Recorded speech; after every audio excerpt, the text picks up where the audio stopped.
Ang sabi nila ay walang ina ang kayang tiisin ang kanyang anak. Simula sa pag-aalaga nito ng 9 na buwan sa kanyang sinapupunan hanggang sa araw na ito ay isilang. Ngunit hindi lahat ng ina ay kayang panindigan ang mabigat na responsibilidad na sa kanila ay iniatang.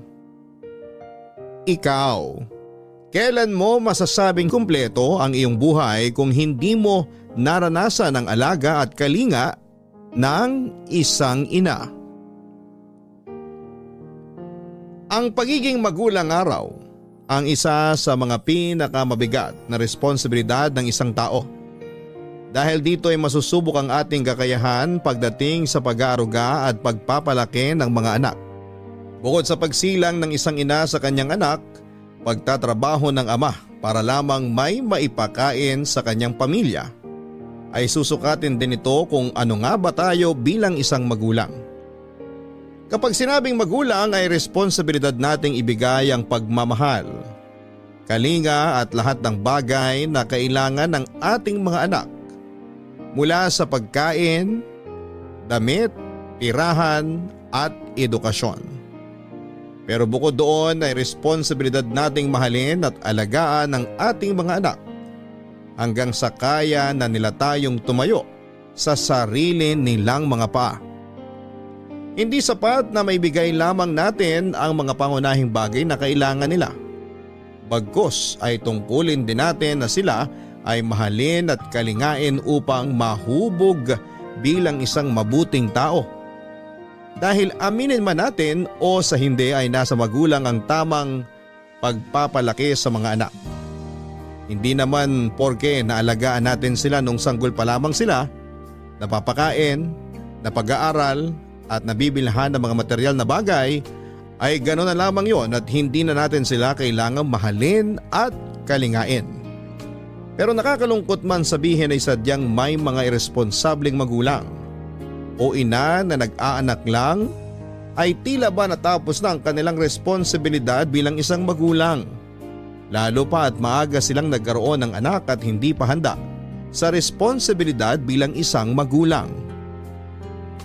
Katulad na lamang ng kwentong ibabahagi sa atin ngayong araw ni Rain, na bagamat hindi naramdaman ang pagmamahal at kalinga ng isang ina, ay kailanman hindi siya nakaramdam ng pangungulila. Dahil ang mga bagay na hindi na iparamdam at nagawa ng kanyang ina, para sa kanya ay pinunan ng kanyang pinakamamahal na ate. Gusto mo na bang makarelate sa kanya? Alamin natin yan sa kwento ng pag-ibig, buhay at pag-asa sa nangungunang Barangay Love Stories. Dear Papa Dudut, magandang araw po sa inyo at sa mga loyal kabarangay na nakikinig ngayon. Itago niyo na lamang po ako sa pangalang Rain. 29 years old at kasalukuyang nakatira sa Tayuman, Binangonan, dito sa Rizal. Nais ko lang po sanang ibahagi sa inyo ang kwento kung paanong nakamit ko ang aking mga pangarap sa kabila ng kawalan ng sapat na gabay mula sa aking ina. Sumulat din ako dahil gusto kong ibahagi at ipakilala sa inyong lahat ang nag-iisang bayani ng buhay ko. Matagal ko na po itong gustong isulat pero ngayon lamang ako nagkaroon ng lakas ng loob na sariwain lahat ng masasakit na pinagdaanan namin ng aking ate at kung paano siya naghirap para lamang maibigay sa akin ang mga bagay na hindi nagawang ibigay sa amin ng aming ina. Papadudot, pangatlo po ako sa aming 6 na magkakapatid at ako ang nag-iisang lalaki. Hindi rin po lingid sa aking kaalaman na iba-iba kami ng ama.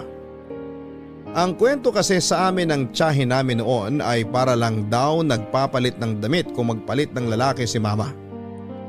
Nung una ay wala lang yon sa akin.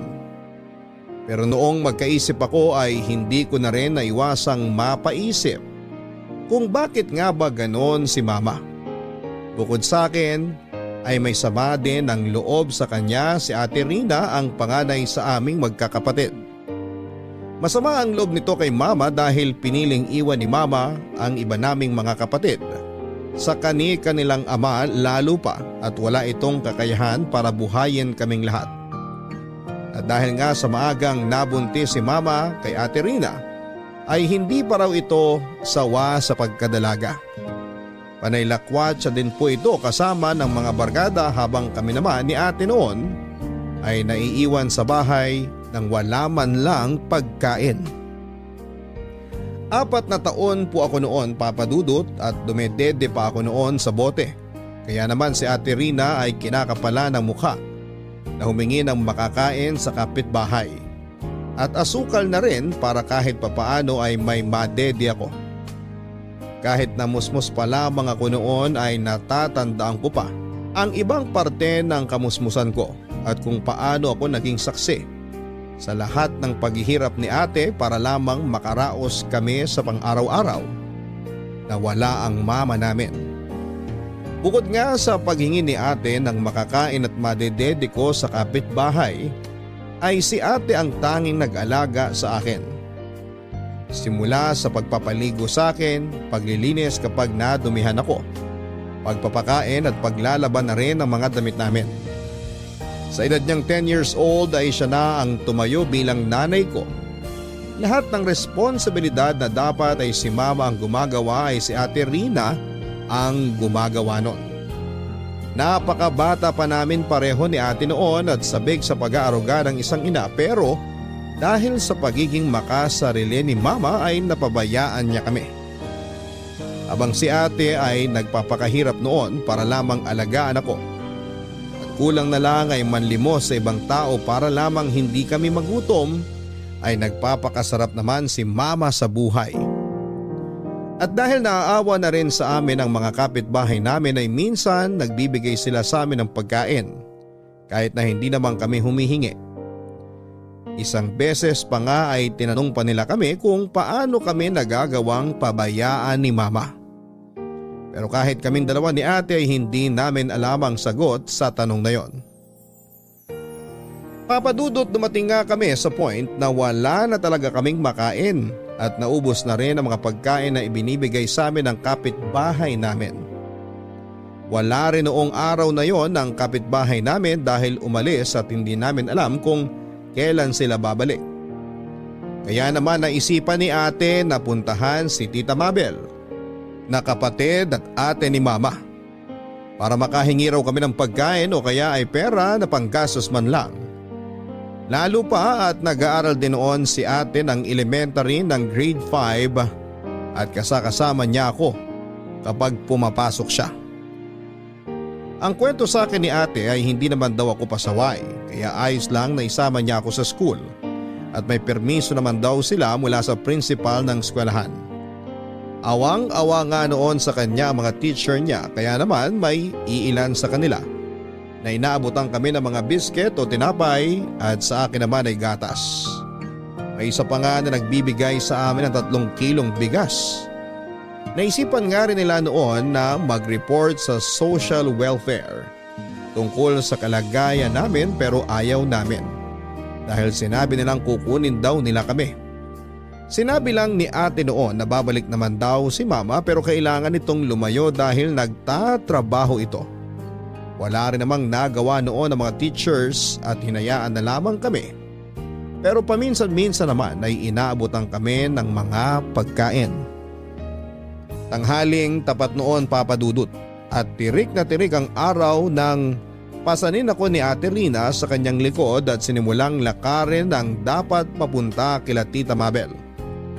Wala kaming kapera-pera noon kaya naman nagtiyaga si ate na maglakad habang pasan ako sa kanyang likod sa ilalim ng napakainit na araw. Malayo-layo ang bahay ni Tita Mabel dahil taga-Angono pa ito. Kaya naman mahaba-habang lakaran ang ginawa ni ate. Ang naaalala ko noon, Papa Dudut, ay basang-basa kami ng pawis at si ate naman ay hingal na hingal sa paglalakad. Kaya naman kapag nangalay siya ay ibababa niya ako at pareho kaming maglalakad pero kapag napagod ako ay papasanin niya ulit ako. Umiyak pa nga ako noon dahil uhaw na ako at gutom na rin pero ang sabi noon ni ate, ay malapit na kami kaya tumigil na ako sa pag-iyak. At sa wakas nga po ay narating namin ang bahay ni Tita Mabel at galit na galit po ito nang makita ang itsura namin ni ate.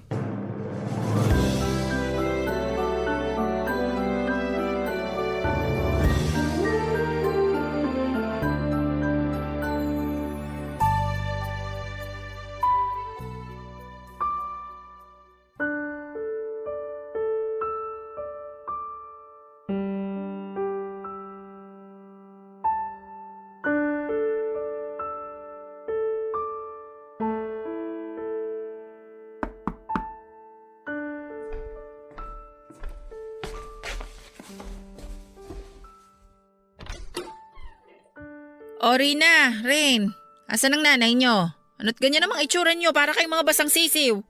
Mano po, tita? Kaawaan kayo ng Diyos. Halika kayo, pasok. Ba't naman ganyan ang mga itsura ninyo? Asan ang nanay nyo? Sino kasama nyong pumunta rito? Kami lang pong dalawa ni Rain. Wala po si mama sa bahay eh. 1 linggo na po siyang hindi umuuwi.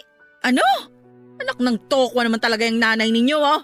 1 linggo nang hindi umuuwi? Ha, wala talagang pagbabago yung babaeng yan. Kumain na ba kayo? Hindi pa nga po eh. Ay siya, tara sa kusina, ipaghahain ko kayo. Ano ba yan? Sasabunutan ko yung ina ninyo. Ay. O ayan, may mga natira pang pagkain dito sa lamesa. Ubusin nyo lahat yan. Salamat po, tita. Sige, kumain lang kayo. Ubusin nyo na yan at mukhang gutom na gutom nga kayo. Tatawagan ko lang ang magaling ninyong ina.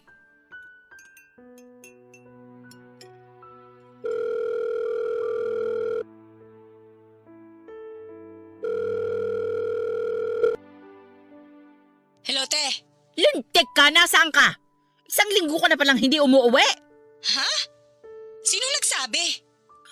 Andito sa bahay yung mga anak mo. Sino? Di si Rina at si Rain. Sino pa ba? Anong ginagawa nila dyan? Ano sa tingin mo? Natiis mong di umuwi ng 1 linggo? Hindi mo man lang naisip kung may kinakain ba yung mga anak mo? Nanay ka na, lakwatsera ka pa rin. Nasa out of town na trabaho ko, te. Tsaka… Sinungaling! May pa-out of town ka pang nalalaman. Wala ka namang alam na trabaho. Alam ko yung estilo mo na yan, Malin. Anong akala mo sa akin, Mangmang? Grabe ka naman magsalita, te. Sa may trabaho ako. Bakit? Porque ba hindi ako nakapagtapos ng pag-aaral, hindi na ako makakahanap ng trabaho? Magdahan-dahan ka naman sa pananalita mo sa akin. At talagang paninindigan mong pagsisinungaling mo, ha? Wala akong pakialam kung anong tinapos mo. Pero kilala kitang batugan kaya imposibleng maghanap ka ng trabaho. O ano? Nasaan ka ba talaga? Kung ayaw mo maniwala, di wag. Hoy, wag mo ko pinagtataasan ng boses! Nagtatanong ka tapos hindi ka naman maniniwala. Sinungaling ka kasi! Malaman ko lang talaga na may bagong lalaki ka na naman, kakalbuhin kita! Anak-anak ka ng marami tapos pababayaan mo lang? Anong klase kang ina? Sumusobra ka na, te, ha? Abay talagang sumusobra ako at ikaw namumuro ka na! Umuwi ka ngayon din at sunduin mo ang mga anak mo rito! Kapag hindi ka pa umuwi, ipapahanap kita kung nasaan lupalop ka man! Napakawalang kwenta mo! Ay nako, kumukulo ang dugo ko sa nanay ninyo! Pasensya na't kailangan nyo pang marinig ang pinag-usapan namin. Okay lang po. Kumain kayo ng marami. Padadalang ko kayo ng mga biskwit at gatas mamaya bago kayo umuwi. Salamat po. Hindi pa ba nagsasalita itong si Rain? Nagsasalita naman po yan, kaso hindi pa lang po tuwid. 4 na taon na yan ah. Dapat kahit paano nakakabuo na siya ng mga salita. Hindi ko nga rin po alam kung bakit eh. Pabaya kasi ang nanay ninyo.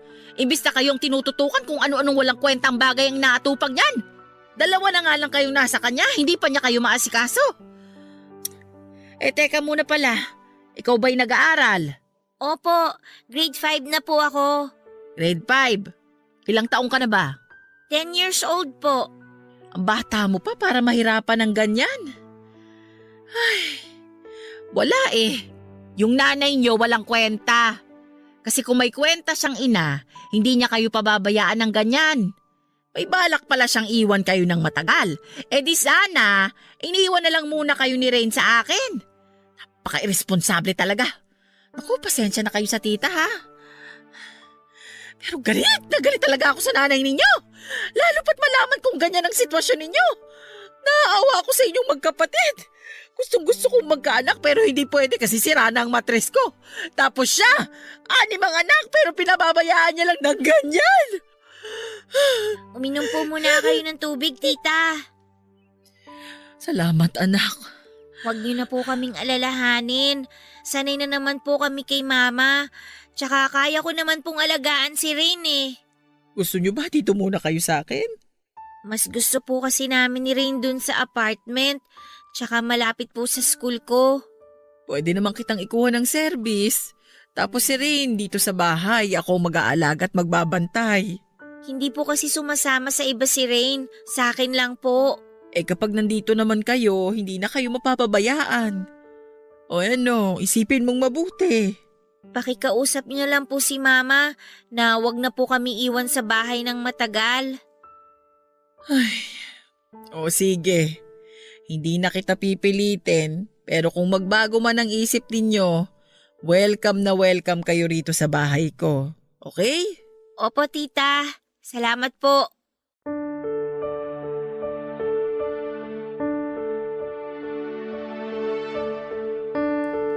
Papadudot dahil nga sa musmos pa lamang ako noon ay hindi ko pa gaanong naiintindihan ang mga pinag-uusapan nila. Ang tanging naiintindihan ko lang ng mga oras na yon ay ang uhaw at ang gutom ko. Nagtaka pa ako nang makita kong umiiyak si tita pero dahil nga sa hindi pa ako gaanong marunong magsalita ay hindi ko man lang nagawang bumigkas ng kahit na anong salita. Nanatili lamang akong tahimik habang kumakain. Si Ate Rina naman ay kain din ng kain na para bang hinahabol. Pero maya't maya naman ay tumitingin sa akin at tinatanong kung gusto ko pa na kumain. Tango lang ang tanging sagot ko sa kanya. Sa kanya ako binigyan ng pagkain na nasa mesa. Nakita ko pa noon na naglagay si tita ng mga biskwit at pakete ng gatas sa plastic na inabot kay ate. Maya-maya nga ay may narinig kaming katok sa gate kaya dali-daling lumabas si tita. At dahil nga sa mga bata pa kami noon at mausisa sa lahat ng bagay, ay kinarga ko ni ate at sumunod din siya kay tita. Nakita namin si mama na nakatayo sa labas ng gate pero bago pa man siya makapasok ay nasampal na siya ni tita. At nagkasagutan pa bago kami inakay ni mama pauwi. Nang makauwi kami sa bahay ay pinagpapalo ni mama si ate sa puwet kaya naman grabe ang iyak nito. Napaiyak na rin ako noon dahil nakikita ko siya na umiiyak. Galit na galit noon si mama kung bakit daw naisipan pa ni ate na magpunta kay Tita Mabel. Tuloy ay napahamak siya. Nagsusori na noon si ate pero wala pa ring tigil sa pagpalo si mama sa kanya. Habang ako naman ay walang magawa kundi ang panoorin lamang siya na nasasaktan. Nang tila mahimasmasan si mama ay nagbili nito kay ate na huwag na nitong ulitin ang ginawa dahil masasaktan lang daw siya ulit. At baka hindi lang daw yon ang abutin niya sa susunod. Tanging tango at paghikbi lamang ang naging sagot ni ate kay mama. Pagkatapos noon ay umalis na ulit si mama at hindi namin alam kung kailan ulit siya babalik. Nang mapalingon ako kay ate ay panay pa rin ang hikbi at singhot niya. Basang-basang buong mukha niya at puro na rin sipon papadudot. Nang mapansin niyang nakatingin ako sa kanya, ay pinunasan niya ang mukha niya gamit ang damit niya saka ngumiti sa akin at sinabing okay lang si ate. Sa paglipas nga ng panahon ay walang naging pagbabago kay mama. Maliban na lamang sa nag-iwan na siya ng pera kay Ate Rina na halagang 500 pesos para kung sakali man daw na hindi siya makauwi ng 1 linggo ay may pangkain kami. Pumasok na rin ako noon sa school. Grade 5 ako habang si ate naman ay graduate na ng high school at dahil nga kapos kami ay hindi na siya nag-aral pa ng kolehiyo. Tinitipid-tipid nga namin ang perang iniiwan ni mama para umabot yon ng 1 linggo. Hindi namin alam kung saan galing ang pera ni mama dahil ang alam namin ay wala naman siyang trabaho at lagi lang nasa barkada. Pero hindi na namin kwestiyon si mama dahil ang importante kahit papaano ay hindi na kami nagugutom ni ate.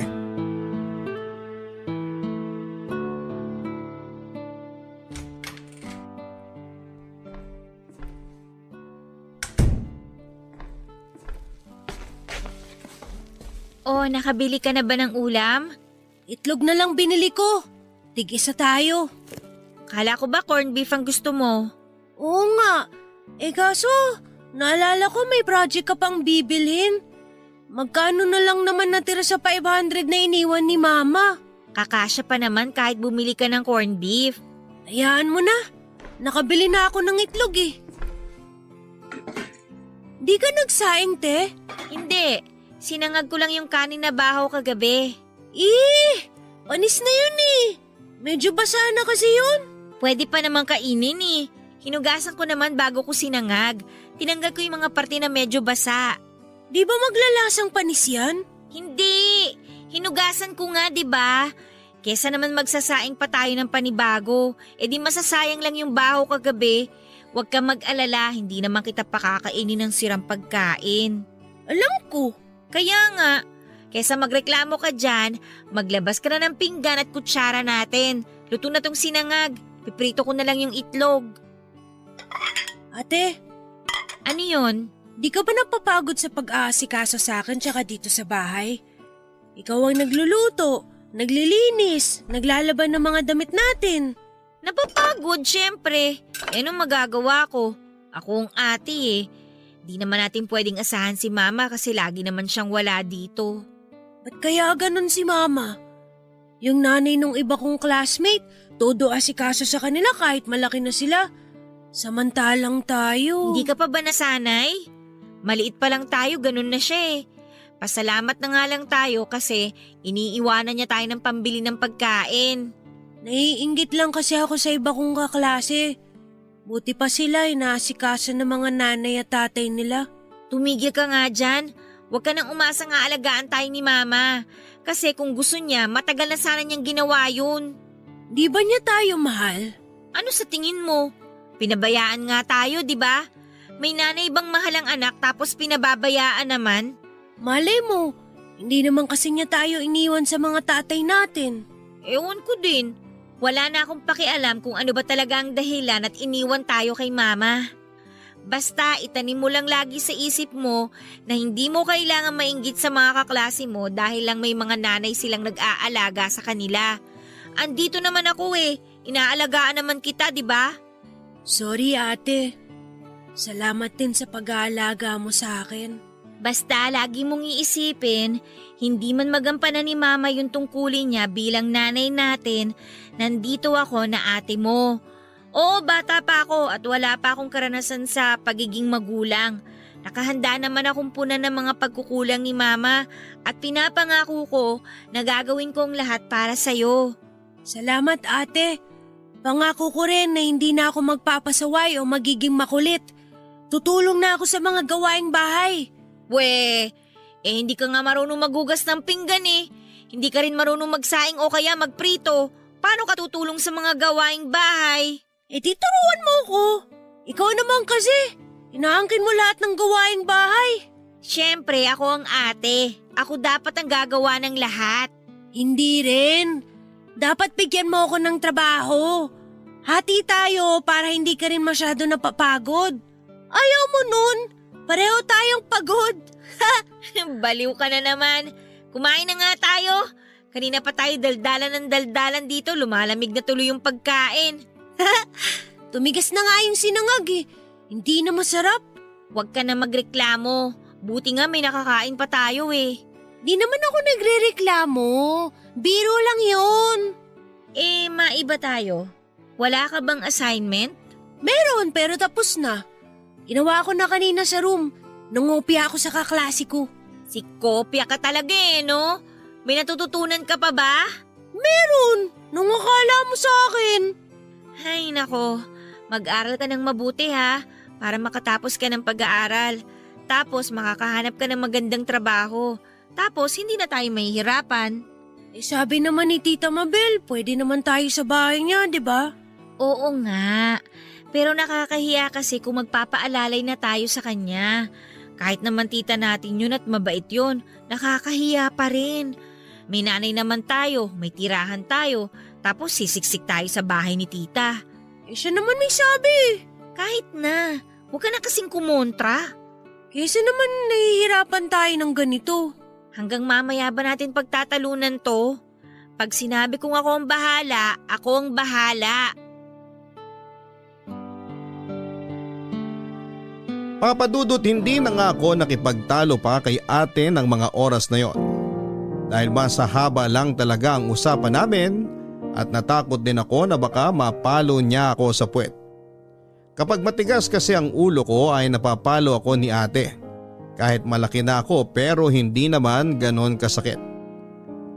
Ayaw ko lang talaga na makita siyang magalit sa akin dahil mas sanay ako na mabait lamang siya at kalmado.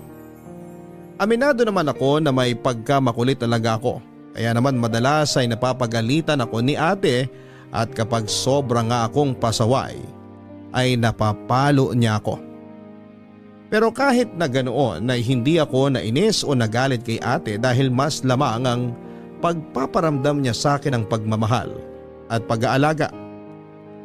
Yung tipong kahit pagod sa pag-aasikaso sa akin at sa bahay ay lalabhan niya kaagad ang uniform na hinubad ko dahil 2 pares na uniform lang ang meron ako. Pagkatapos maglaba ay magluluto naman siya samantalang ako naman ay nanonood lamang sa kanya. Ayaw kasi niya akong pagawain ng mga trabaho sa bahay dahil ang lagi niyang katuwiran ay siya ang ate at responsibilidad niya yon. Ugali rin ni ate na kapag trabaho niya ay ayaw niyang pinakikialamanan o tinutulungan siya. Ang lagi lang niyang sinasabi sa akin ay mag-focus lamang daw ako sa pag-aaral at siya na ang bahala sa lahat. Lumipas nga ang ilang taon ay tanging si ate ang nagtaguyod sa aming dalawa. Lalo pa nung halos naging madalang na ang pagbibigay ng pera sa amin ni mama. Pinipilit pa rin kami noon ni tita na sa kanya tumira pero tumanggi na naman si ate dahil ayaw niya raw na maging pabigat kami sa ibang tao kaya hindi na rin nangulit si tita. Pero minsan ay dumadalaw siya sa amin at nagdadala ng mga bigas. Minsan naman ay mga ulam. Pero naisip ni ate na hindi raw sa lahat ng oras ay may tumutulong sa amin. Kaya naman naghahanap siya ng pwedeng mapasukan na trabaho. Halos lahat na yata ay sinubukan niya at swerte namang nagtagal siya sa isang karinderya bilang tagahugas ng pinggan. Walang day off si ate sa trabaho niya kaya naman wala siyang pahinga. Pero bago siya umalis ng bahay sa umaga ay sinisigurado niyang may makakain ako kasi sa karinderya naman siya kumakain. Libre naman daw kasi ang pagkain niya doon. Minsan nga hindi ko maiwasang malungkot dahil nasanay na akong si ate palagi ang kasabay kong kumain. Pero simula na magtrabaho siya ay mag-isa na lamang akong kumakain. 8:00 ng gabi na rin siya nakakauwi. Pero lagi siyang may bitbit na isang supot ng kanin at ulam para sa akin. Dahil nga sa pagiging madiskarte ni ate ay nakaraos kami sa pang-araw-araw naming pagkain. Baon ko sa school at nakakabayad siya ng renta sa apartment namin. Sa kuryente at tubig naman ay kada 2 buwan siya akong magbayad. At hindi rin naman ganong kalaki ang bill dahil nagtitipid naman kami. Si mama naman ay halos bilang na lamang sa daliri kung umuwi ng bahay. At hindi namin alam kung saan ba siya naglalagi. Pakaramdam ko nga ay kami na lang dalawa ni ate ang magkasama sa buhay. Dahil hindi ko naman ramdam ang presensya ni mama sa buhay namin. Isang beses nga ay naitanong ko sa sarili ko kung bakit may mga inang kagaya ni mama. Pero wala naman akong mahanap na sagot. Hindi ko rin maiwasang maisip kung kumusta na nga ba ang iba naming kapatid. Pero syempre hindi ko rin alam ang sagot. Naging ganon nga ang setup namin ni ate hanggang mag 2nd year college ako. Dapat ay 3rd year na ako ng mga panahong yon. Pero dahil sa sunod-sunod na problema namin ay napilitan si ate na patigilin muna ako sa pag-aaral ng 1 taon kahit na sobrang labag sa kalooban niya. Pero nakahanap din naman siya ng panibagong trabaho. At maswerte siyang natanggap sa isang gasoline station na napag-applyan niya at pinagpatuloy ko ulit ang pag-aaral ko. At si Ate Rina nga ang nagtiyaga at nagpakahirap na ibigay ang lahat ng pangangailangan ko. Pagkain, mga gamit sa school at pambili ng mga projects. Habang si Mama naman ay tamang pasarap lang noon sa buhay at hindi namin mahagilap. Dahil sa nakikita kong hirap ni ate ay nahihiya na ako sa kanya minsan na magsabi, lalo na kung may mga kailangan ako sa school dahil napaka-unfair lang na nag-aaral ako habang siya naman ay nagtatrabaho para mapag-aral ako. Isinakripisyo niya ang sarili niyang pangarap para lamang matupad ko ang sa akin. Hindi ko naman alam kung paano ko siya matutulungan dahil kahit sa mga gawaing bahay ay ayaw niya akong payagan. Kahit na ang paglalaba at pagpaplansya ng uniform ko. Isang beses nga ay napagalitan niya ako dahil lang sa hindi ko nagawa ang isang assignment ko dahil sa naging busy ako sa paglilinis ng bahay. Nagalit siya ng husto dahil hindi raw siya nagpapakahirap na magtrabaho para lang daw makalimutan kong gumawa ng assignment. Gusto kong sabihin sa kanya na gusto ko lang naman makatulong kahit papaano pero pinangunahan ako ng kaba dahil sa tagal na panahon ay noong ko lang ulit siyang nakitang nagalit ng husto. Simula nga noon ay hindi ko na inulit pa ang ginawa ko sa takot na mapagalitan na naman niya ako, Papa Dudut. Papa Dudut, awang-awa na ako noon kay ate dahil lahat ng responsibilidad ni Mama sa amin ay inako na niya. May mga panahon nga na madalas na siyang magkasakit dahil sa sobrang pagod. Pero ang tanging nagagawa ko na lamang ay ang alagaan siya kapag nagkakasakit siya. May mga araw naman na sumasaglit si Mama sa bahay pero hindi man lang niya kami naalalang kumustahin.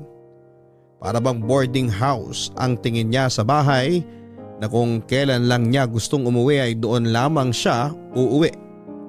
Ni hindi rin siya nagabalang alamin kung ano nga ba ang lagay namin. Kung nakakapag-aral ba kami o kaya naman ay kumakain pa. Tila ba invisible lamang kami kay Mama dahil para lamang kaming hangin na dinadaan-daanan niya lamang. Pero nang malaman niyang may trabaho na si ate ay mas naging madalang na ang pag-uwi niya sa bahay. Nasa 3 o 4 na beses sa isang buwan na lamang kung umuwi siya. Hindi ko tuloy mapigilang magtanim ng sama ng loob sa kanya dahil sa pagiging pabaya niya sa amin. Naisip ko nag-aaral din sana si ate. Hindi sana namin dadanasin ang matinding gutom at hindi sana kailangan magtrabaho ng maaga ni ate kung naging responsable lamang sana siyang ina. Inuudyukan na nga kami ng mga kapitbahay namin na iwan na lamang namin si Mama at kay tita na lamang tumira.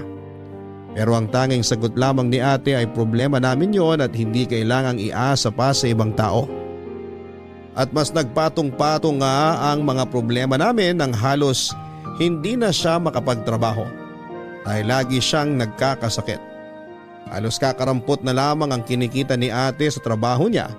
Kaya naman 2 buwan din kaming hindi nakapagbayad ng renta sa apartment. At naputulan pa kami ng kuryente at tubig. Kinausap nga kami noon ng may-ari ng apartment na kung hindi kami makakapagbayad ay mapipilitan siyang palayasin kami. Sa dami ng problemang pinapasa ni ate ay hindi na niya alam kung paano niya yon malulutas. Kaya naman naghanap pa siya ng ibang sideline bukod sa trabaho niya sa gasolinahan. Kung ano-anong sideline na nga ang pinasukan niya. At isa na doon ay ang pagpopromote ng kape sa mga bahay-bahay. Halos hindi na nga kami nagkikita sa bahay dahil 12:00 na nang hating gabi siya kung umuwi, Papa Dudut.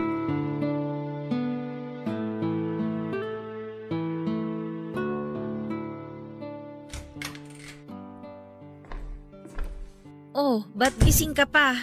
Inaantay kasi kita eh. Anong oras na oh? Inintay mo pa talaga ako? Alam mo namang hating gabi na ang uwi ko eh. Nag-aalala lang ako kasi sobrang late ka na umuwi. Ganun talaga. Ang layo ng site na pinupuntahan namin lagi eh. Swerte na lang kung tiyempong malapit dito sa atin ang location. Sa susunod, huwag mo na akong hintayin ha. Maaga ang pasok mo bukas, kaya dapat maaga kang natutulog. Hindi magandang nagpupuyat ka. Baka pagpasok mo bukas, tulog ka sa classroom nyo. Grabe naman. Kahit naman inaantok ako, di ako natutulog sa classroom. Takot ko na lang sa teacher kung masungit, no? Siguraduhin mo lang, Rain ha. Hindi ako nagpapakakuba sa pagtatrabaho para lang gumanyang-ganyan ka. Oo na. Kumain ka na ba? Oo, pero kanina pang 7 yun eh. Bakit, may pagkain pa ba? Oo, meron. Tiniran kita ng dinuguan. Ay, tamang-tama, nagugutom na ako. Sige, diyan ka muna. Kunin ko lang yung kandila sa sala para makakain ka ng maayos. Bumili ka ba ng katol? Daming lamok eh. Ginamit ko na yung isa sa kwarto. Magsisindi ba ako dito sa kusina? Hindi na. Saglit lang naman akong kakain. Ikaw ba, ayaw mo bang kumain ulit? Di naman ako nagugutom. Sige, kumain ka lang dyan. O bakit titig na titig ka sa akin? Wala lang. Naisip ko lang, ano na kayo nangyari sa akin kung wala ka? Buti na lang hindi ka kagaya ni Mama. Ay, kapatid kita. Sa tingin mo ba pababayaan kita? Tayo na nga lang dalawang magkasama eh. Noon wala akong nagawa nung ipamigay ni Mama yung mga kapatid natin. Bata pa ako nun eh. Ano bang kaya kong gawin? Pero ngayon, hindi na ako papayag na wala pa rin akong gagawin. Kahit sa'yo man lang, magampanan kong tungkulin ko bilang ate mo. Kung hindi ko pa magagawa to ng tama, ano pang silbi ng pagiging panganay ko? Sobra-sobra na nga tong ginagawa mo para sa akin eh. Sinakripisyo mo pag-aaral mo para lang maituloy ko yung sa akin.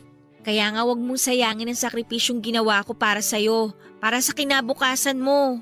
Salamat ate. Pasensya ka na rin kung wala man lang akong maitulong sa'yo. Wala kang kailangang gawin. Mag-aral ka lang ng mabuti at magtapos. Yun na ang magandang bagay na magagawa mo para sa akin. Di ba gusto mo maging piloto? Oo, gusto ko. At pag nangyari yun, dadaling kita sa iba't ibang lugar. Nox, promise mo yan ha. Ako, pangarap kong makarating sa Paris. Promise te, dadaling kita doon. Pag nakatapos ako naman ang mag-aalaga sa'yo. Bata pa naman ako pag nakapagtapos ka. Kung makapagsalita ka naman, para na akong uugod-ugod. Siyempre, ikaw naman ang bibigyan ko na maginhawang buhay. Ano ba yan? Naiiyak ako. Baliw! Ba't ka naiiyak? Ang drama mo masyado ah. Kasi naman, trabaho ka ng trabaho.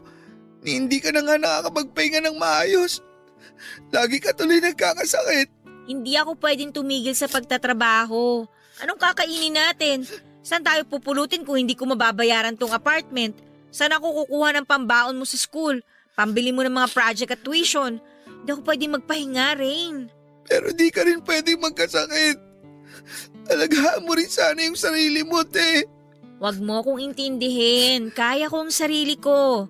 Ang mabuti pa, matulog ka na. Maaga ka pang gigising bukas. Ako nang bahala magligpit dito. Iwan mo na lang sa lababo yung pinagkainan mo. Ako na maghuhugas bukas. Huwag ka nang kumontra ha. Alam kong pagod na pagod ka sa trabaho. Kahit paano naman, hatian mo ako ng mga gagawin. Para makatulong naman ako sa'yo kahit sa paglilinis lang ng bahay. Ay, o sige. Pakisuyo mo na lang bukas ha. Inaantok na rin kasi ako eh. Sige, good night ate. Good night.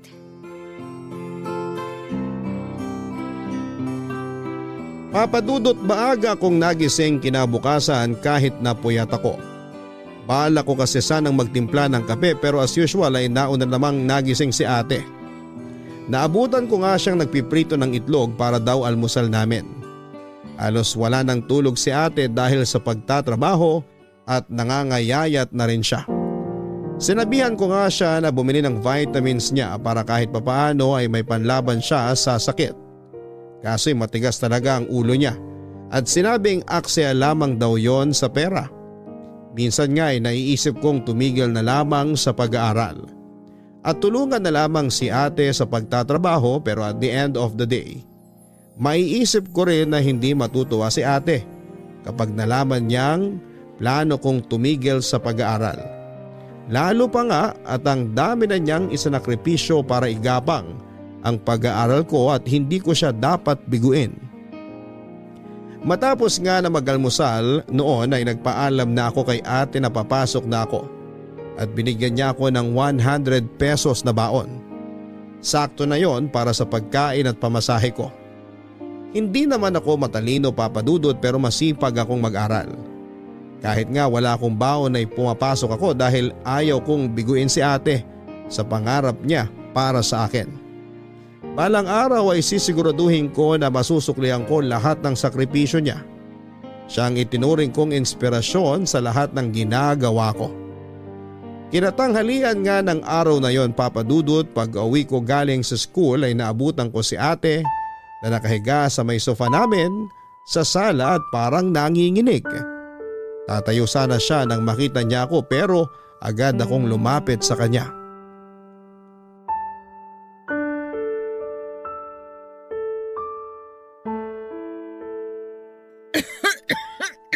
Ayos ka lang, te.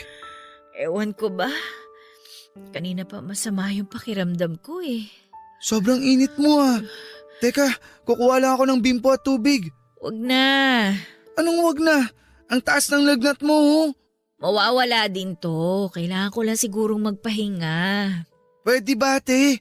Bawas-bawasan mo naman katigasan ng ulo mo. Akala mo ba di ako nag-aalala sa'yo pag nagkakasakit ka? Napapadalas na yung pagkakasakit mo. Pahinga lang to. Okay na ako. Ewan ko sa'yo, te. Hintayin mo ako at huwag kang tatayo dyan. Kukuha lang ako ng pamunas sa'yo para bumaba yung lagnat mo. Sabing wag na eh. Di pwede. Sobrang taas ng lagnat mo. Nanginginig ka na nga oh. May tubig pa ba sa drum? Wala na. Sinaid ko na lang yung konting tubig doon. Kailangan ko na palang mag-igib. Sinabi nang huwag kang tatayo eh. May higa ka lang dyan. Ako na mag-iigib mamaya. Mabibigatan ka lang. Malaki na ako, te. Kaya ko na mag-igib ng tubig. Kahit isang beses, makinig ka naman muna sa akin. Ay, kumain ka na ba? Eh hindi pa. Wala akong gana eh. Ikukuha kita ng pagkain. Kailangan mong kumain para makainom ka ng gamot. Diyan ka lang. At huwag mong tatanggalin yung bimpo mo sa noo. Saglit lang ako.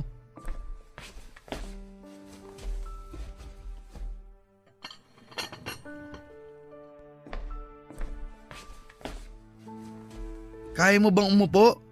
Para makakain ka. Ayokong kumain. Hindi pwede. Paano ka makakainom ng gamot kung di ka kakain? Wala nga akong gana. Mapait ang panlasa ko eh. Eh kasi nga may sakit ka. Sige na naman te, kahit konti lang kumain ka. Konti lang ha. Oo, promise. Malamanan lang yan tiyan mo bago ka uminom ng gamot.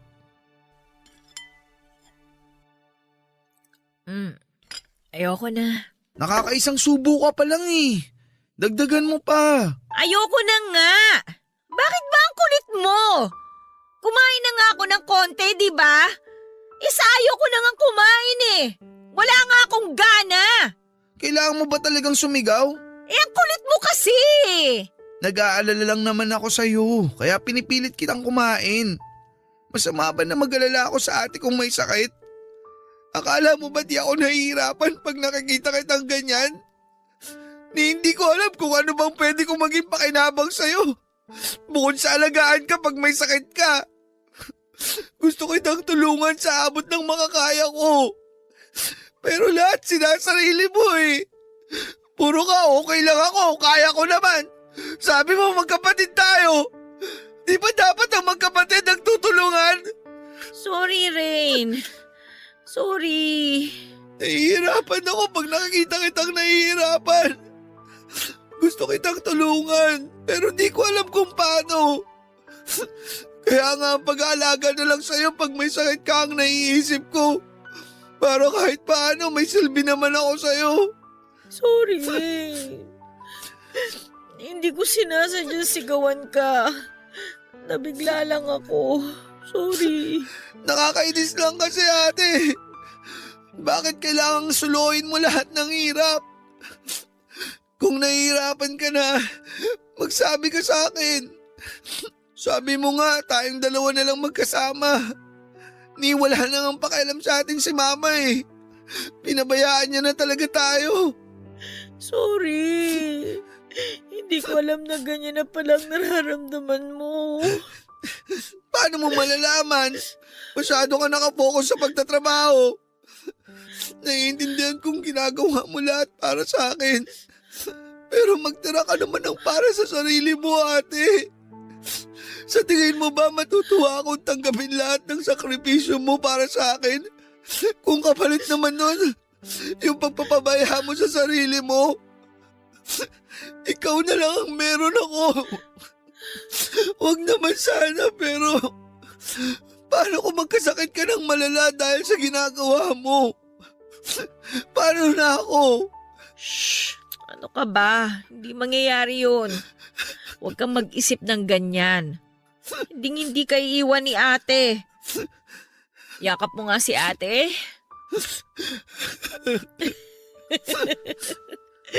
Grabe naman makaiyak. Hoy, buhay pa ako, no? Walang nakakatawa, ate. Oh, sorry na nga eh. Sorry na kung nasasaktan kita ngayon. Pero kailangan mong maintindihan na lahat ng ginagawa ko para mabigyan kita ng maayos na buhay. Maayos na buhay na hindi kayang ibigay sa atin ni Mama. Pero wag mo naman sanang abusuhin ang sarili mo, ate. Magpahinga ka rin. Magpahinga ka muna kaya ng 1 linggo. Ay, hindi pwede. Mawawalan ako ng trabaho. Magpapaalam ka naman eh. Eh baka mamaya maghanap sila ng kapalit ko. Hindi na ako makabalik. Ayan, ang tigas talaga ng ulo mo. Ganito na lang. Pag hindi pa ako gumaling bukas, sige, bahala na. 1 linggo ako magpapahinga. Pero pag gumaling agad ako bukas, papasok na ako sa trabaho ha. Ano ba yan? May mga kondisyon ka pa talaga. Eh kasi nga, hindi ko naman pwedeng isugal ang trabaho ko. Pero yung kalusugan mo, isusugal mo. Pahabain pa ba natin tong usapan na to? Bahala ka na nga. Basta wag mong sabihin di kita pinagsabihan.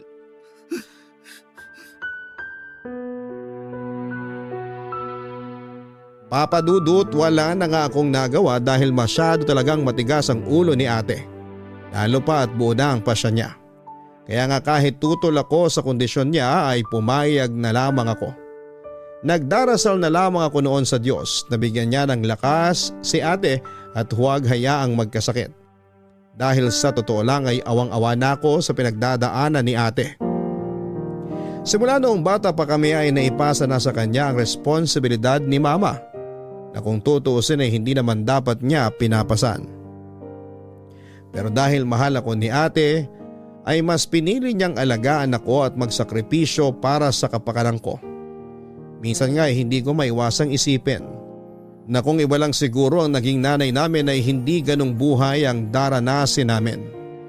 Malamang sa malamang ay mapagmahal at maalagang ina siguro ang meron kami. Pero dahil nga sa pagiging pabaya ni Mama ay unti-unting nabuo ang galit ko sa kanya. Alam kong masamang magtanim ng galit sa ibang tao lalo pa sa magulang natin. Pero yon ang nararamdaman ko ng panahon na yon. Hindi naman kami naghahangad ng maginhawang buhay. Yun lang sanang mulira at responsableng ina ay ayos na. Kahit gaano pa kahirap ang buhay. Papadudot, kinabukasan nga ay gusto pa sanang pumasok ni ate sa trabaho niya. Kahit na masama pa rin ang pakiramdam niya. Pero dahil nga may usapan kami ay hindi na rin siya umalma. Hindi rin naman problema kung 1 linggo siyang magpahinga sa trabaho dahil may budget naman kami para sa loob ng 2 linggo.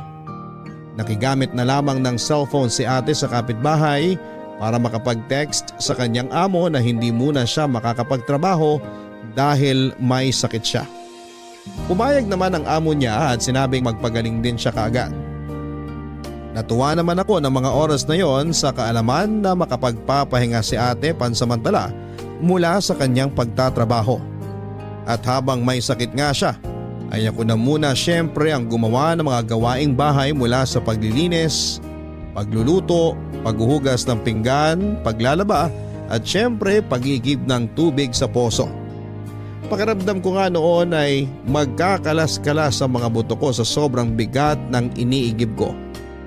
Doon ko nga napagtanto kung gaano kahirap ang ginagawa ni ate na pag-iigib ng tubig araw-araw para lamang may mainom kami, may pampaligo at kung ano-ano pa na kailangan ng tubig. Lalaki ako pero halos hindi ko na kayanin ang pag-iigib.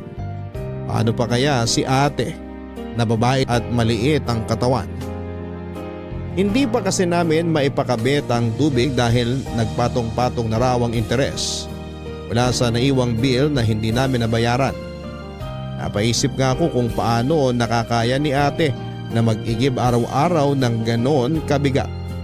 Kaya nga sinamantala ko na noong araw na yon ay ako ang gumawa ng lahat ng trabaho sa bahay para makapag full rest si ate.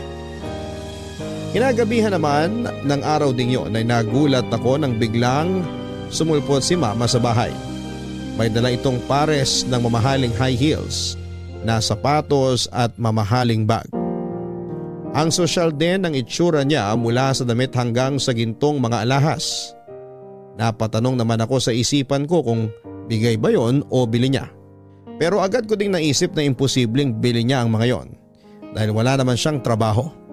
At kung meron man ay hindi pa rin sapat para makabili siya ng mga mamahaling gamit. Hindi ko tuloy napigilan ang muling pag-usbong ng galit sa puso ko na mga oras na yon para kay mama. Dahil habang naghihirap kaming dalawa ni ate ay nag-aastang dalaga naman si mama. Na tila ba walang kahit na anong responsibilidad sa buhay. Sakto namang nagising noon si ate at nagiinit ang ulo nang makita ang itsura ni mama at ang mga gamit na bitbit nito. Alam niyo pa palang uuwian niyo? Anong sinabi mo? Ulitin mo nga! Buti, alam niyo pa ang daan pa uwi rito. Bastos ka! Wala kang modo! Bahay ko to kaya natural lang na umuwi ako. Ma! Tama na yan! May sakit si ate kaya huwag niyo naman siyang saktan! At bakit? Sino ka para pagsabihan ako ng dapat kong gawin? Hindi mo ba narinig ang ate mo? Wala na siyang respeto sa akin! Masyado siyang bastos magsalita! Bakit? Karapat dapat ba kayong igalang? Karespe-respeto ba kayo? Talagang sumasagot ka pa ng pabalang sa akin, ha? Hoy! Anak lang kita kaya wala kang karapatang sumagot-sagot sa akin ng ganyan! Matagal nang nawala ang respeto ko sa inyo. Simula nung tinalikuran yung responsibilidad nyo sa amin at mas pinili nyong sumama sa lalaki nyo! Anong sabi mo? Ate, anong sinasabi mo? May bagong lalaki si Mama. Kaya nga hindi niya tayo inuuwian eh. Tapos ngayon bigla lang siyang susulpot dito at manenermo ng tungkol sa respeto? At saan mo naman nakuha ang chismis na yan? Magdahan-dahan ka sa pananalita mo sa akin, Rina, ha? At baka hindi lang sampalak abutin mo sa akin. Ano pa bang hindi niyo nagagawa sa akin? Sa tingin niyo ba masisindak niyo ako katulad ng dati? Hindi na ako yung Rina na bata, mahina at walang magawa sa bawat baluktot na desisyon ninyo! Ah, ganon! O heto, pigilan mo! Ma, ano ba? Tama na! Huwag mong saktan si ate! Huwag kang makialam! Kung ayaw mong ikaw naman ang tabaan sa akin! Sige! Tinulak mo ako? Lumalabang ka na ngayon? Tatanggapin ko lahat ng pananakit niyo sa akin! Pero subukan niyo pagbuhatan ng kamay si Rain! Hindi ako mananahimik lang dito! Wala kang utang na loob! Matapos ko kayong iluwal, ganito igaganti nyo sa akin? Pasalamat nga kayo at hindi ko kayo ipinamigay kagaya ng mga kapatid nyo. Sana nga pinamigay niyo na lang kami! Ate, tama na! Tumigil na kayo ni Mama! Hoy, Rina! Kung hindi dahil sa lalaking sinasabi mo, baka namatay na kayo sa gutom nun. Palibhasa, hindi nyo alam na sa kanya galing yung 500 na binibigay ko sa inyo. Ito nga oh, binilhan niya ako ng mga mamahaling gamit. At hindi ko lang siya basta lalaki dahil pakakasalan niya ako. Magiging tatay niyo na siya. Wala nga naging silbi ang pagiging nanay niyo sa amin eh.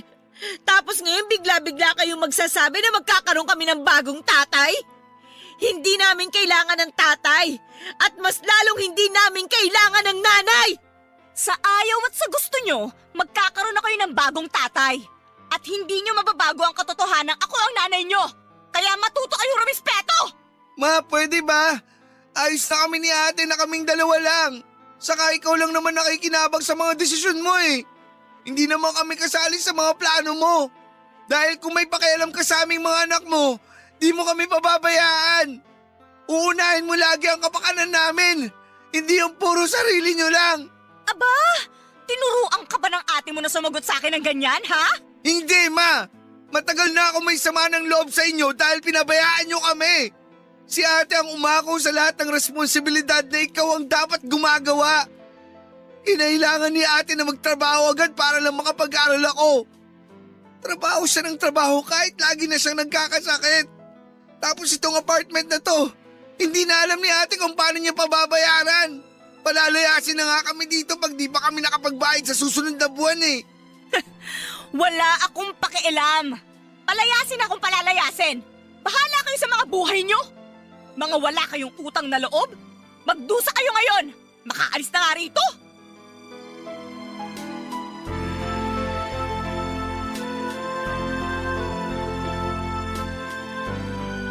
Papadudot matapos nga po ng pagtatalo namin nila mama ay umalis na naman siya at paniguradong bumalik siya sa bago niyang kinakasama. Lalo lamang nadagdagan ang galit ko sa kanya dahil sa naging pakikitungo niya sa amin. Oo, alam kong may mali si ate dahil sa ginawa niyang pagsagot-sagot kay mama. Pero higit kanino man ay ako ang nakakaalam kung saan nga ba nanggaling si ate at dahil nga sa hindi ko na rin masikmura ang ginawa sa amin ni mama ay nagpasya na akong humingi ng tulong noon kay Tita Mabel. Ikinuwento ko nga sa kanya ang lahat na nangyari at galit na galit ito sa mga nalaman. Dahil nga doon ay sinabihan kami ni tita na umalis na lamang sa apartment at sa kanya na lamang kami tumira. Nung una ay ayaw pa talaga ni ate pero kalaunan ay nakumbinsa din namin siya dahil sa pagiging mapilit ni tita. Ayon pa nga kay tita ay hindi naman daw kami magiging pabigat sa kanya dahil gusto talaga niya nang makakasama sa bahay lalo pa at mag-isa lamang siya. At hindi naman daw kami ibang tao sa kanya. Sinubukan naman ni tita na tawagan si mama sa number nito pero hindi na niya ito makontak dahil mukhang nagpalit na daw ito ng number. Lumipas nga ang maiksing panahon, papadudot, simula nang makaalis kami sa apartment na dati naming tinitirhan. Ayun na rin ang huling pagkakataon na nakita at nakausap namin si mama.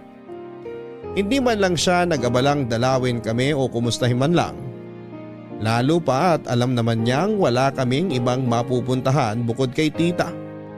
Siguro'y natakot din siya na masermonan na naman ni tita o wala na talaga siyang pakialam sa aming dalawa ni ate. Naging maayos naman ang pagtira namin sa bahay ni tita at tinutulungan ko siya sa mga gawaing bahay.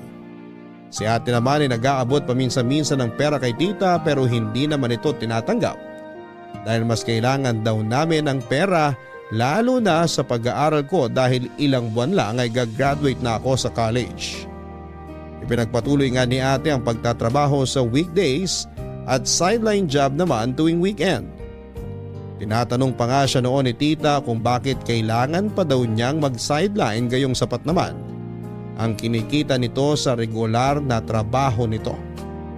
Ang tanging sagot naman ni ate ay nag-iipon siya para sa graduation ko. Pero lumipas nga ang mga araw ay napansin ko ang pagiging matamlay lagi ni ate. Pag uwi niya galing sa kanyang trabaho ay namumutla din ang kanyang balat at palagi siyang nahihilo. Pero mas kinabahala ko ay ang paglitaw ng mga naglalakihang pasa sa katawan niya. Kaya naman pilit siyang kinumbinsi ni tita noon na magpatingin na sa doktor. Reyna, ikaw nga'y magpa-check up na. Check up? Bakit po, tita? Ay anong bakit? Tignan mo nga ang itsura mo sa salamin. Namumutlat nangangalumata ka na. Tapos ang dami pang lumilitaw na mga pasa sa katawan mo. Baka low blood lang po ako. Hindi baka mamaya kung ano na yan. Ayos lang po ako, tita. Sobrang pagod lang po talaga sa trabaho. Tsaka madalas po kasi ako mabunggo kung saan-saan kaya eto nagkakapasa po ako. Pero imposible namang ganyang kalaki ang pasa mo kung nabunggo ka lang. Ako'y wag mong niloloko. Magpa-check up ka na habang maaga pa. Tama si tita. Wala namang mawawala kung magpapatingin ka sa doktor. Para lang at least alam natin kung anong nangyayari sa katawan mo. Ayos nga lang ako, wala lang to. Anong wala lang? Lagi ka na lang matamlay, nahihilo. Tapos ayan, may mga pasa ka pa sa katawan. Huwag mo sanang hintayin na lumala pa yung nangyayari sa'yo bago ka magpatingin sa doktor. Tama ang kapatid mo. Kung ano man ang nangyayari sa'yo, mabuti nang maagapan natin.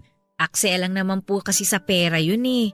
Wala naman pong libreng konsultasyon sa mga ospital. Huwag mong inaalala ang gastos. Ang alalahanin mo, yung kalusugan mo. Tingin mo ba makakapagtrabaho ka pa kung lalala yan? Akala ko ba gusto mo pang makapagtapos ng pag-aaral ang kapatid mo? Siyempre, gusto ko po. Kaya nga po ako nagsisikap sa pagtatrabaho eh. Tsaka ilang buwan na lang naman po graduation na niya. Ayun na nga eh. Ilang buwan na lang gagraduate na siya. Kaya hindi ko alam kung bakit kailangan mo pang magdoble ng trabaho. Nakaraos naman na kayo sa mga gastusin niya sa school. Gusto ko po makapag-celebrate siya ng graduation niya. Isa pa, kapag gumraduate siya, hindi naman siya agad-agad makakapagtrabaho. Siyempre kailangan kong paghandaan ang mga gastusin niya kapag lumuwas siya para mag-apply. Pati na rin sa pag-aasikaso ng requirements niya para sa trabaho. Kaya ho ako nagsisikap para mangyari po lahat ng pangarap ko para sa kapatid ko. Andun na tayo. Pero hindi pagsisikap ang nakikita ko sa'yo, Rina. Pang-aabuso na sa katawan ang ginagawa mo. Sapat naman ang kinikita mo sa trabaho mo kaya hindi mo na kailangan mag-sideline. Sabihin mo nga, kinakapos ba tayo sa pera? Nagugutom ba kayo? Ay hindi po. Pero kailangan ko nga po kasing mag-ipon. Kasi hindi ibig sabihin na graduate na siya, wala na siyang gagastusin. Makakapag-ipon ka naman nang hindi mo inaabuso ang sarili mo. Hindi ko nga pinakikialaman ang kinikita mo dahil alam kong nag-iipon ka. Pero sana, huwag mo rin kalimutan ang sarili mo. Paano ka pa makakapagtrabaho kung magkakaroon ka naman ng mas malalang sakit? Nakakapagpahinga pa naman po ako, tita. Pero kailangan ko po magdoble kayod. Kasi magkano lang naman po bang kinikita ko? Alam niyo naman pong high school lang nga natapos ko.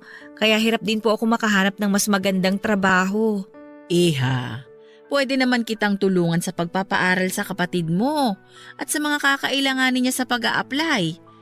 Ano pang silbi ko bilang tiyahin niyo kung hindi ko naman tutulungan ng mga pamangkin ko? Ayoko naman po na masyado kaming dumepende ni Rain sa inyo. Hindi ko naman po maaatim na makihati pa doon sa kinikita ng maliit na paupahan ninyo, tita. Inyo na po yun. Yun na nga lang po ang inaasahan nyo buwan-buwan eh. Aba, malaking tulong yun. Sapat para masuportahan ang pang-araw-araw na pangangailangan natin. Kahit nga hindi ka na magtrabaho ayos lang. Hindi naman po ako papayag na hindi ako magtatrabaho. Kailangan ko pong tustusan ang mga kailangan ni Rain. Sinabi ko na ngang ako na ang bahala. O kaya kung gusto mo, tumigil ka muna pansamantala sa pagtatrabaho hanggang sa makarecover ka man lang. Kailangan mo muna kasing magpahinga. Hindi na magandang kalagayan ng kalusugan mo. Pasensya na po, tita. At saka salamat din po sa pag-aalala ninyo. Pero kailangan ko lang po talagang isecure ang kinabukasan ng kapatid ko. Dahil hindi naman po habang buhay malakas ang pangangatawan ko. Inihahanda ko lang po yung mga kailangan kung sakali man po na mawala ako. Sus Mariosep kang bata ka. Ano ba naman yung sinasabi mo? Maghunos dili ka nga. Kinikilabutan ako sa'yo Hindi magandang biro yan, te. Hindi na lang ako mag-aaral kung kapalit naman nun ang kalusugan mo.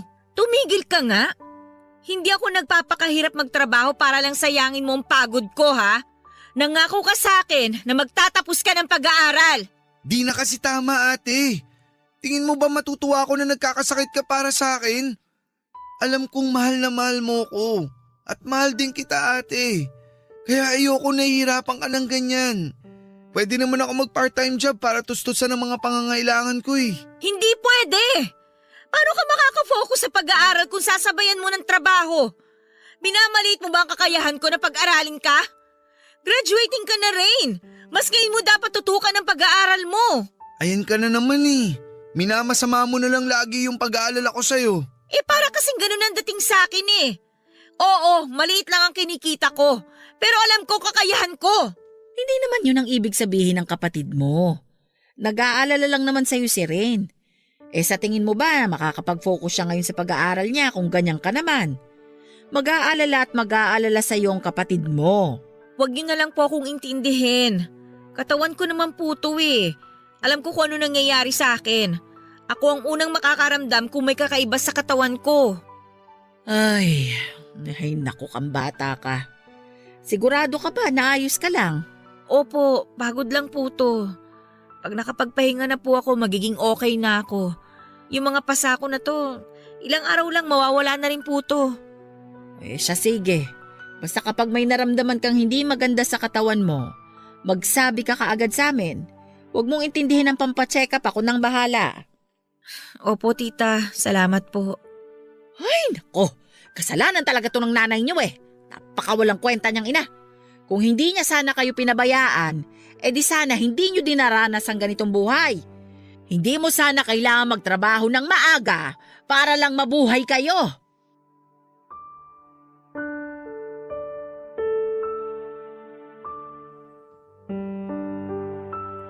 Papadudot, hindi na nga namin napilit pa si Ate Rina na magpatingin sa doktor dahil aksaya lamang daw yon sa pera. Pero sa pakiusap na rin namin ni tita sa kanya ay nakiusap siya ulit sa amo niya na kung pwede makapagpahinga ulit siya ng 3 araw dahil may sakit siya at pumayag naman po ito. Nagpahinga nga si ate ng 3 araw pero napansin namin na hindi naman bumubuti ang lagay niya. Bagkus ay parang lumalala pa nga. Habang lumilipas kasi ang mga araw at buwan ay napapansin namin na lalo siyang nagiging matamlay.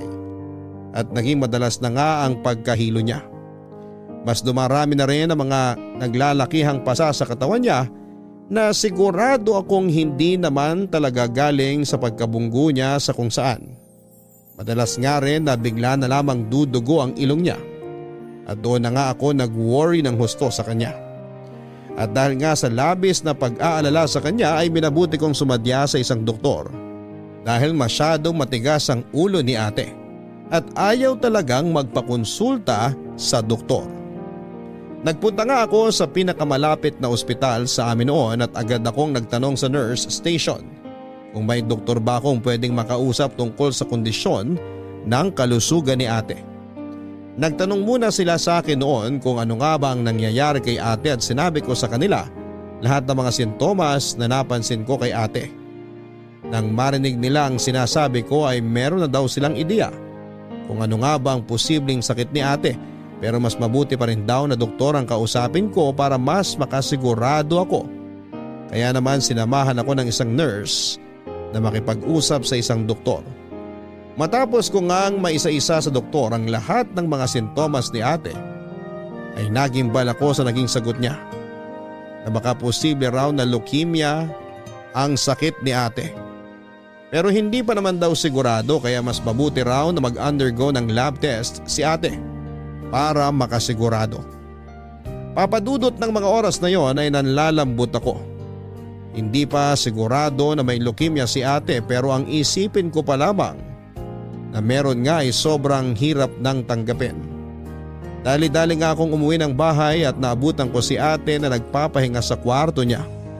Hindi ko sinabi sa kanya na galing ako ng ospital pero kinulit ko siya na magpatingin na sa doktor. Pero nagalit lamang siya sa akin. Hindi ko alam ang gagawin ko ng mga oras na yon, Papadudot. Hindi ko alam kung paano ko nga ba makukumbinse si ate. Dahil sa totoo lang ay sobrang nagwo-worry na ako sa kanya. Pero dahil matigas ang ulo ni ate ay hindi nga siya nagpapilit. Hindi na nga ako makapag-focus sa pag-aaral ko dahil lagi ko lamang naaalala ang sinabi ng doktor sa akin. Papadudot, habang tumatagal ay mas palala ng palala ang kondisyon ni ate. Pero hindi yun naging hadlang para maihatid niya ako sa entablado sa araw ng graduation ko at nabigyan ng Latin Honors. Kitang-kita ko sa mukha ni ate na sobrang proud siya sa akin. At masayang masaya din ako na unti-unti ko nang matutupad ang mga pangarap namin ni ate. Pero nang makababa kami ng stage ay napakapit siya ng mahigpit sa braso ko at sinabing nahihilo siya. At bago ko pa man siya maalalayan ay bigla na lamang siyang nahimatay. Gumapang ang matinding kaba sa akin ang mga oras na yon at agad naman na may lumapit na mga teachers sa amin para tulungan akong madala kaagad si ate sa ospital. Habang nasa tricycle kami noon at ang advisor ko ay nakigamit pa ako ng cellphone sa kanya at agad kong tinawagan si tita at sinabing isinugod namin sa ospital si ate. Kaya naman agad siyang sumunod sa ospital.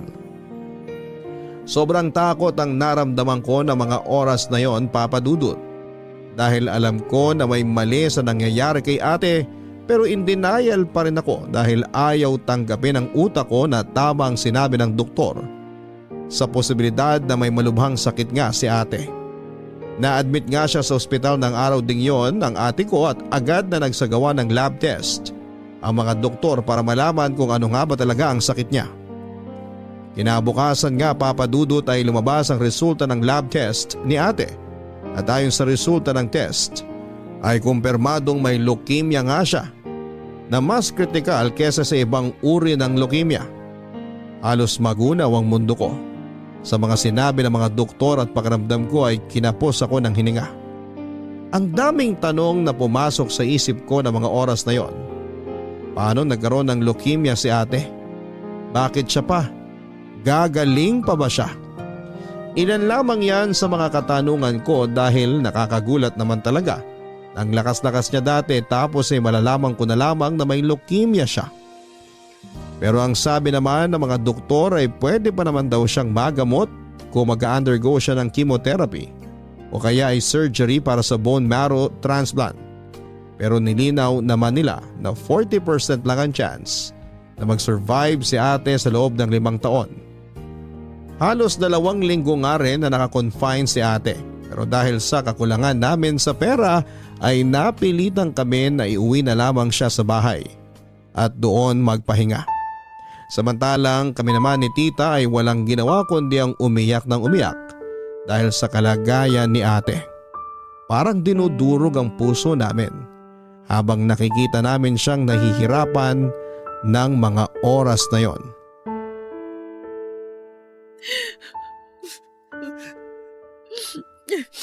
Pasensya ka na, anak. Wala man lang ako magawa para tulungan ka. Ayos lang po, tita.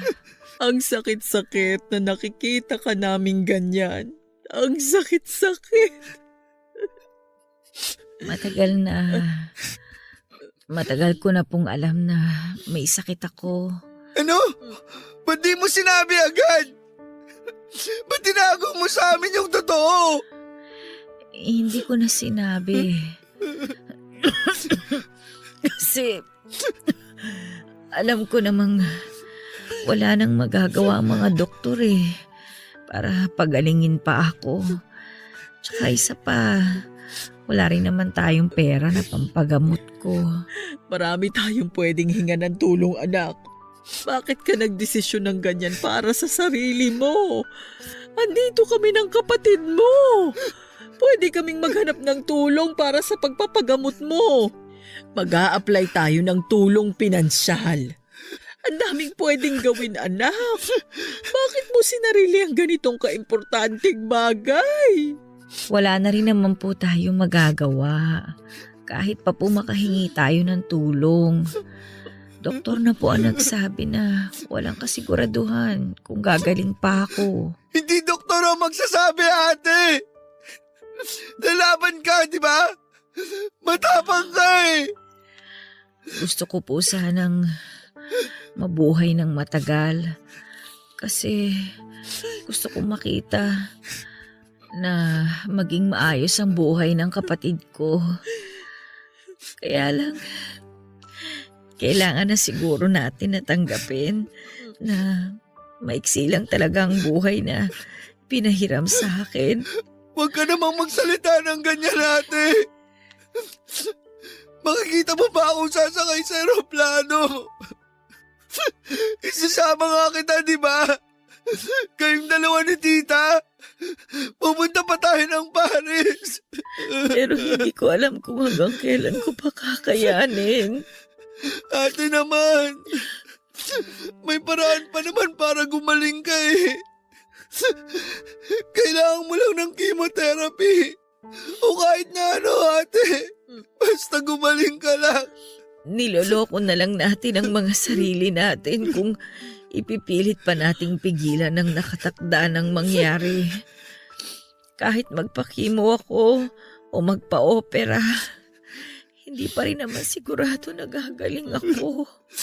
Pero di ibig sabihin na di natin susubukan. Please, ate. Sang-ayon ako sa sinabi ng kapatid mo. Walang mawawala kung susubukan natin. Wala tayong sapat na pera para sa pagpapagamot ko. Ang isang session ng chemo magkano na? Kung magpapa-opera naman ako, maliit lang yung chance na umabot ako ng 5 taon. Kahit alin man dyan ang gawin natin, mamamatay at mamamatay pa rin ako. Ayoko! Tumigil ka! Di ka pwedeng mamatay! Nangako ka sa akin na di mo ako iiwan! Nangako ka sa akin, ate! Pag nawala ka, paano na ako? Di ko kaya nang wala ka. Andiyan naman si Tita eh. Hindi ka naman mag-iisa. Ayoko! Hindi! Ayoko! Di ko manatanggap! Bakit ikaw pa? Pwede namang iba na lang eh. Ang daming masasamang tao dyan na deserving mamatay, pero bakit ikaw pa? Bakit? Wala ka namang ginawang masama eh. Huwag ka magsalita ng ganyan. Matagal ko nang tinanggap ang kalagayan ko. Kaya nga, nag-focus na lang ako sa pagtatrabaho. Kasi sinasamantala ko na malakas pa ako at kaya ko pang magtrabaho. May ipon ako pero mukhang hindi ko na yun madadagdagan. Pero pwede na yun. Para kahit paano, may panlakad ka ng requirements mo. Ate, please. Huwag mo muna akong intindihin. Ang isipin mo muna yung sarili mo. Simula bata tayo, ako palagi ang inuuna mo. Ngayon, sarili mo muna ang unahin mo. Subukan muna natin, anak. Magpagamot ka. Huwag mong intindihin ang gagastusin. Gagawan ko ng paraan. Maraming salamat po, tita. Pero tanggap ko na po. Salamat po. Kasi palagi kayong nandyan para sa amin ni Rain. Hindi niyo po kami pinabayaan. Natural! Mga pamangkin ko kayo eh. Gusto ko pa po sanang makabawi sa inyo. Pero mukhang hindi ko na po magagawa. Hindi anak, hindi mo kailangan bumawi sa akin. Pamilya tayo at ang pamilya nagtutulungan. Kaya pakiusap, hayaan mong tulungan ka namin ng kapatid mo. Ate, please. Kung pwede ko lang sanang kunin na lang ang sakit mo, gagawin ko. Di ko kayang nakakita kang nahihirapan. Mas lalong hindi ko kaya na ikaw ang mahirapan. Basta, ipangako mo sa akin na kahit anong mangyari, magiging piloto ka. Di ko naman magagawa yun kung wala ka eh. Ano pang silbi ng pagiging piloto ko kung hindi naman kita kasama? Ano pang silbi ng mga pangarap ko? Kung wala na yung taong pag-aalayan ko ng mga tagumpay ko. Kahit naman wala na ako, mananatili lang ako sa tabi mo. Hanggat nandyan ako sa puso mo, hindi ako mawawala. Yan ang lagi mo tatandaan. Pangako mo sa akin, tutuparin mo lahat ng mga pangarap ko para sa'yo. Yun lang. Maligaya na ako. Pangako, ate. Pangako. Pero wag mo muna akong iwan. Di ko pa kaya. Di pa ako handa. Hindi ka magiging handa hanggat hindi mo tinatanggap. Anumang oras pwede akong mawala. Kaya tatagan mo na ang loob mo. Mahal na mahal kita, ate. Mas mahal kita, Rain. Pwede mo ba akong kumutan? Gusto ko nang matulog. Ate. Matutulog lang ako, ha? Hindi pa ako mamamatay. Okay. Sige na. Matulog ka na. Babantayan lang kita dito.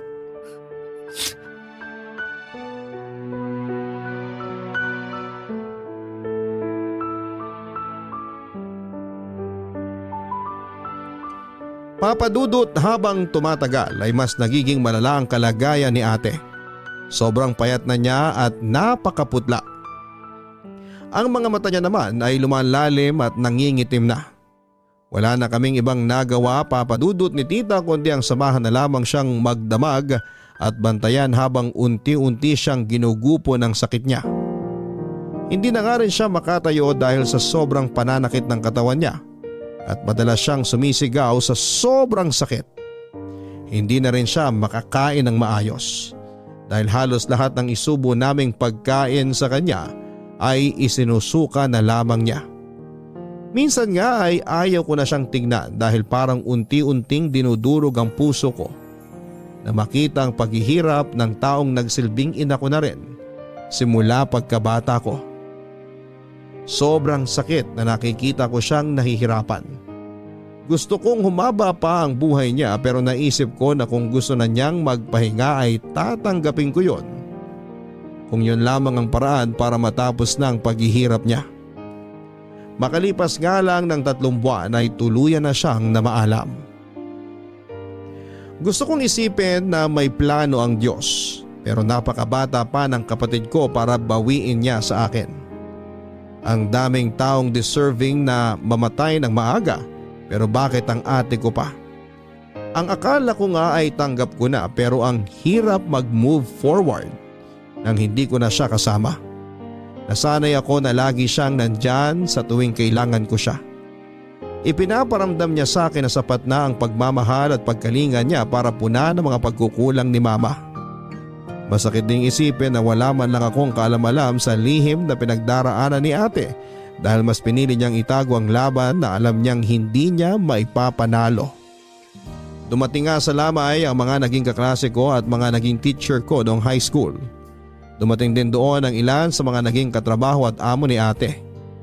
Kinuwento nila sa akin kung gaano siya kasipag sa trabaho at kilalang kilala na raw nila ako dahil wala raw bukang bibig si ate kundi ako.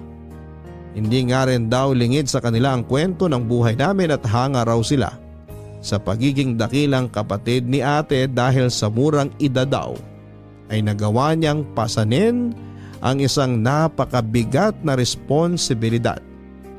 Napaiyak na lamang ako habang nagkukwento sila dahil hindi ko na kayang magsalita pa. Hindi lang basta dakilang ate ko. Siyang nag-iisang bayani ko. Pero dahil nga sa mga nangyari ay mas lalong tumindi ang galit ko para kay mama. Alam kong hindi siya ang dahilan ng pagkakaroon ni ate ng malubhang sakit pero nasaan siya ng mga panahong kailangan namin siya. Papadudot magdamag lamang akong nagbabantay noon sa kabaong ni ate at nakatitig lamang sa mukha niya.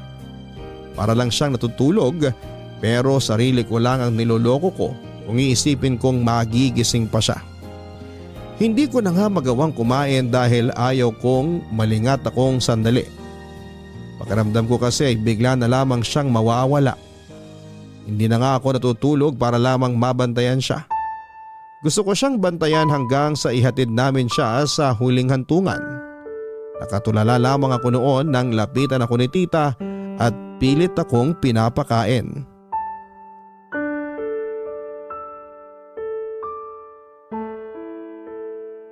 Rain, kumain ka muna. 3 araw ka nang hindi kumakain, baka ikaw naman ang magkasakit niyan. Di po ako nagugutom. Alam kong masakit para sa iyo na mawala ang ate mo. Kahit ako, nasasaktan ako. Dahil hindi naman ganun kadali na tanggapin ang pagkawala ng mahal natin sa buhay. Pero sa tingin mo ba, matutuwa ang ate mo kung makikita kanyang ganyan? Na pinababayaan mo ang sarili mo? Pinabayaan din naman niya sarili niya eh. Kaya nga siya nandyan sa kabaong na yun ngayon. Ano ka ba namang bata ka? Hindi pinabayaan ng ate mo ang sarili niya. Kung hindi, edi sana sinubukan niyang magpagamot. Kahit ano pa sana maging resulta, sana sinubukan niya pa rin. Pero hindi eh. Pinahina niya yung loob niya dahil lang sa sinabi ng doktor na maliit lang yung chance na umaba yung buhay niya. Anak, hindi mahina ang loob ng ate mo. Ang tapang nga niya eh. Kasi sa kabila ng kagustuhan niyang mabuhay pa ng matagal, hinarap niya ang katotohanan na hanggang doon na lang ang kaya niya. Tinanggap niya na bilang na lang ang oras niya sa mundong ito. Sino ba namang taong gustong mamatay ng maaga? Alam ko paulit-ulit na ako, tita. Pero napaka-unfair. Mabuting tao ang ate ko. Napakahirap tanggapin na kung sino pa yung mabubuting tao. Sila pa yung kinukuha ng maaga. Ang dami ko pang pangarap sa buhay na gusto kong matupad kasama siya eh. Gusto kong makita niya ang tagumpay ko na nabunga ng lahat ng sakripisyo niya. Nakalimutan mo na bang sinabi ng ate mo sa'yo? Hindi ba't sinabi niya na lagi lang siyang nasa tabi mo? Hanggat nandyan siya sa puso mo, hindi siya mawawala. Hindi ko naman po nakakalimutan yun. Rain, Malin? Anong ginagawa niyo rito? nabalitaan ko yung nangyari. Gusto ko lang sanang makita ang ate mo. Makita? Kung kailan patay na siya? Alam kong malaki ang pagkukulang ko sa inyo ng ate mo. Sana hayaan niyo Alam akong... mo naman pala. Ba't nagpunta ka pa dito? Gusto ko lang makita ang ate mo. Gusto niyo makita? Halika! Halika rito! Rain! Huwag mo naman akong hilahin Ano ng naman kalag ka rin ng mama mo? O ayan! Gusto niya raw makita si ate! Ayan ba? Tingnan mong mabuti si ate! Sorry, anak. Patawarin niyo ako. Nagsisisi ako sa mga nagawa ko sa inyo. Nagsisisi ako na napabayaan ko kayo. Sorry! Ganun na lang yun. Ba't di na lang kayo bumalik kung saan man kayo nagtatago? Ngayon nakita niyo na si ate. Makakalis na kayo. Hayaan niyo muna akong humingi ng tawad sa kanya. Parang awa niyo na. Tingin niyo ba maririnig niya pa kayo? Wala nang silbi ang sorry niyo. Kaya kung pwede lang, umalis na kayo. Sandali lang naman, anak. Huwag niyo akong matawag-tawag na anak. Dahil wala akong ibang kinikilalang ina. Kundi si ate lang. Rain, pakiusa. Iniwan mo kami para sa lalaki mo. Pinabayaan mo kami maghirap. Lalo na si ate. Siya ang sumalo sa lahat ng responsibilidad mo. Kaya kung sa tingin mo, sorry lang ang sagot sa lahat, pues sorry. Hindi ko matatanggap ang sorry mo. At sigurado kung hindi ka rin mapapatawad ni ate. Anak naman. Parang awa mo na. Narinig niyo naman ako, di ba? Huwag niyo akong matawag-tawag na anak. Wala akong nanay na irresponsable at makasarili kagaya mo. Narinig mo si Rain. Umalis ka na. Kahit ito man lang, ibigay mo na sa kanila. Irespeto mo sana ang burol ng anak mo.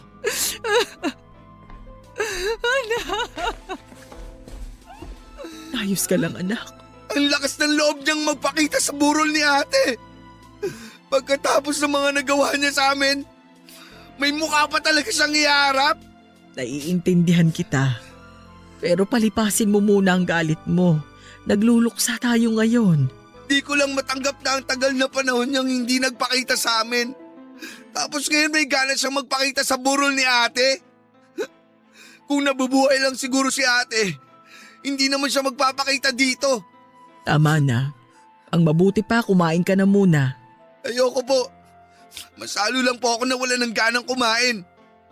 Ay, kahit sana tinapay lang, kumain ka. Mamaya po. Magpapagutom lang po ako. Babantayan ko na muna si ate dito.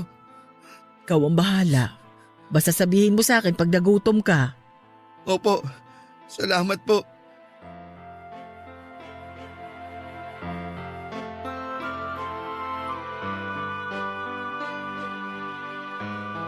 Papadudot sari-saring emosyon ang naramdaman ko nang makita ko ulit si Mama.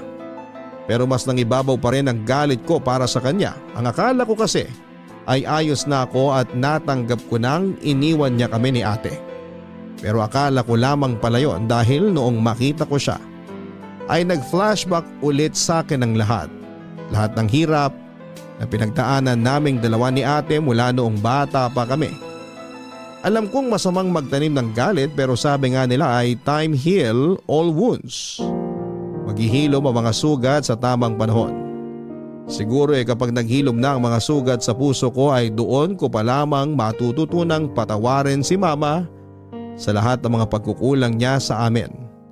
Lalo na ang pagtalikod niya sa amin. Dahil alam naman nating lahat na hindi ganong kadaling magpatawad lalo na kung napakalalim ng sugat ang iniwan nito sa iyo. Kinabukasan nga Papadudot ay nadagdagan pa ang dumating sa huling lamay ni ate. Nagpasalamat naman ako dahil sa pakikiramay nila. Si tita naman ay nakaalalay lamang sa akin hanggang sa dumating nga ang araw ng libing. Sa totoo lang ay naisip kong sumunod na lamang kay ate at patawarin sana ako ng Diyos sa naisip kong yon. Napakasakit lang kasi na yung nag-iisang taong kasama ko na simula pa nung bata ako ay bigla na lamang kukunin sa akin ng maaga. Nagmisa pa nga ang pare at pagkatapos noon ay ako naman ang nagsalita sa harapan. Nagkwento ako ng tungkol sa mga sakripisyong nagawa ni ate para sa akin dahil na rin gusto kong malaman nila na si ate ay hindi lang basta panganay kong kapatid. Kung maaari nga lang ay ipangalandakan ko sa buong mundo na ang ate ko ay bayani ko. May liham nga ako na isinulat para kay ate. Liham na punong-puno ng pagpapasalamat para sa mga nagawa niya at binasa ko yon ng malakas. Sobrang proud ako na sabihin sa maraming tao na ang ate ko ay napakabait at responsableng kapatid na kahit kailan ay hindi ako pinabayaan. Habang binabasa ko ang liham ko para kay ate ay hindi ko na naman napigilang umiyak dahil sinampal na ako ng katotohanan na wala na siya at hindi na babalik pa at kailangan ko yung tanggapin. Wala na ang taong nagsilbing ina ko sa napakamurang edad. Kasama nga rin sa liham ko ang lahat ng pangarap na binuo namin at ang pangako ko sa kanya na tutuparin ko lahat ng pangarap na yon. Matapos kong basahin ng liham ay nakita kong umiyak na rin ang mga taong naroon sa lamay niya Papadudot. Bago tuluyang ibaba ang kabaong ni ate ay nagpaalam muna ako sa huling pagkakataon. Nakiusap ako na kung pwede buksan nila ang kabaong niya para mayakap ko siya sa huling sandali. At ang luhang akala ko ay ubos na ay bigla na lamang bumuhos nang yakapin ko ang matigas at malamig na niyang bangkay. Napahagulhol na ako noon sa sobrang pag-iyak habang si tita naman ay nagmamadaling pinunasan ang mga luha ko dahil masama raw na mapatakan ng luha ang patay. Paulit-ulit akong sumisigaw ng ate ko habang niyakap naman ako ni tita ng mahigpit habang siya ay umiiyak din. Pero dahil kailangan na siyang ihatid sa huling hantungan niya ay tinakpan na nila ang kabaong ni ate at mas lalo akong napahagulhol. Yung pakiramdam na ayaw ko siyang umalis, ayaw ko siyang bitawan, pero hindi na siya nabibilang sa mga nabubuhay. Ang sakit-sakit Papadudot. Habang patuloy sila sa pagbaba ng kabaong ni ate ay parang paulit-ulit na dinudurog ang puso ko at pakiramdam ko ay hindi na yon mabubuo dahil mananatili yung may malaking lamat sa pagkawala ng pinakamamahal kong ate. Matapos nga na matabunan ng lupa ang kabaong niya, ay bumulong pa ako sa hangin at ang sabi ko ay salamat ate. At kagaya nga ng pangako ko kay ate ay nagtapos po ako ng pag-aaral. Gamit ang perang naipon niya na iniwan niya ay nasikaso ko ang lahat ng requirements na kailangan ko sa pag-a-apply ng trabaho. Nagtrabaho muna ako bilang assistant manager sa isang convenience store. At habang nagtatrabaho ay pinili ko pa rin tuparin yung pangako ko kay ate na magiging matagumpay ako balang araw. Sinuportahan din naman ako ni tita at hindi niya ako pinabayaan sa bagong yugto ng buhay ko na hindi na kasama si ate. Nakita ni Tita Mabel kung paano ako nagpursige at nagsumika para maging proud sa akin si ate. Pinilit kong mag-ipon at kinausap na rin ni tita ang mga kakilala niya na baka may maging interesado na mag-sponsor sa pag-aaral ko. Hindi siya madali at hindi siya mura, Papa Dudut, dahil ang kursong yon ay para sa mga taong may maraming pera para pang matrikula at panggasto sa ilang taong pag-aaral. Bagay na wala kami ni Tita Mabel ko. Hanggang sa unti-unting tinanggap ko na lamang ang mapait na katotohanan na hindi ko kailanman matutupad ang pangako ko kay ate na maging isang piloto balang araw. Ito ang realidad, Papa Dudut. Kahit na mangarap tayo ng matayog, minsan may mga pangarap na nananatili lamang na pangarap dahil hindi ito para sa atin. Hindi mo maaabot dahil hindi yon ang nakasulat sa tadhana mo. Masakit, ininda ko yon. Kasi para sana kahit papaano ay masuklian ko ang lahat ng sakripisyo ng ate ko kapag naging piloto ako. Pero nabigo ako. Nung una ay nagkasya na lamang ako sa trabaho ko bilang assistant manager ng isang convenience store. Tinuloy ko ang buhay habang dumaraan ako sa depression dahil nga sa hindi ako nakapagpiloto. Tapos akala ko ay mawawalan pa ako ng trabaho kasi nag-transition ang convenience store sa pinagtatrabahuhan ko. Nagpalit kami ng pangalan, Papa Dudut. Akala ko noon ay matatanggal ako. Nagka-anxiety ako sa kakaisip. Nang makumpleto ang transition at napalitan na ang tawag sa store namin ay ginawa akong manager. Doon naging maayos lahat sa akin. Mapalad ako, hindi dapat ako nag-iisip ng kung ano-ano. Ipinanalo ako ng ate ko at nakapagtapos ako. May marangal na trabaho, disenteng sweldo at nakakatulong ako sa Tita Mabel ko. Ano pa bang hahanapin ko? Wala na, Papa Dudut. Wala nang kulang. Hindi man ako naging piloto pero napapasaya ko ang mga taong pumapasok sa store ko. Hindi man ako nagpapalipad ng eroplano ay nakapagbibigay naman ako ng munting saya. Pag nabubusog at nabibili ng mga customer namin ang mga kailangan nila. Lalo na yung mga bata na ang ngiti ay abot tenga pag inaabot ko na yung ice cream nila. Hindi eroplano ang pinapalipad ko, Papa Dudut, kundi saya para sa ibang tao. Gusto kong ialay ang tagumpay kong ito para sa namayapa kong kapatid, para sa iyo ang lahat ng ito, ate. At dito ko na nga po tinatapos ang kwento ko at ng pinakamamahal kong ate. Lubos po akong nagpapasalamat kung sakali man na ito ang mapalad na basahin ngayong araw. More power po sa inyong programa. Ang inyong forever kapuso at kabarangay, Rain. Maraming salamat, Rain, sa pagbabahagi mo ng iyong kwento. And mga kabarangay, ang papel ng isang ina ay mahalin ang kanyang mga anak na buong puso at alagaan ang mga ito. Ibigay ang kanilang pangangailangan sa araw-araw pero sadyang may mga ina na pabaya sa kanilang mga anak. Kagaya na lamang ng sinapit ng magkapatid na sina Rina at Rain na sa murang edad ay nabuhay ng walang gumagabay na ina. Lagi sana nating tatandaan na sa bawat pabayang ina o magulang ay may mga anak na nagdurusa o kaya naman ay nawawala ng direksyon ng buhay. Pero sa kaso ni Rina at Rain, ang isa't isa ang naging sandalan nila upang magpatuloy sa kabila ng pagtalikod sa kanila ng kanilang ina. Natupad ni Rain ang kanyang mga pangarap dahil sa matinding sakripisyo ng kanyang kapatid.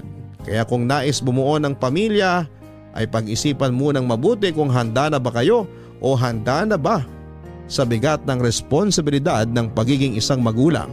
Hanggang sa muli, ako po ang inyong si Papa Dudut sa mga kwento ng pag-ibig, buhay at pag-asa sa Barangay Love Stories number 1. Mga kwento ng pag-ibig, kwento ng pag-asa at mga kwento ng buhay dito sa Barangay Love Stories. Love Stories Forever.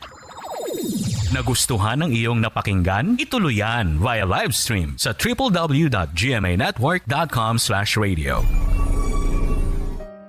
Kabarangay, i-share mo ang iyong Barangay Love Stories. Sabay-sabay nating pakinggan ang iyong kwento ng pag-ibig, buhay at pag-asa. Ipadala lang sa barangaylovestories@yahoo.com.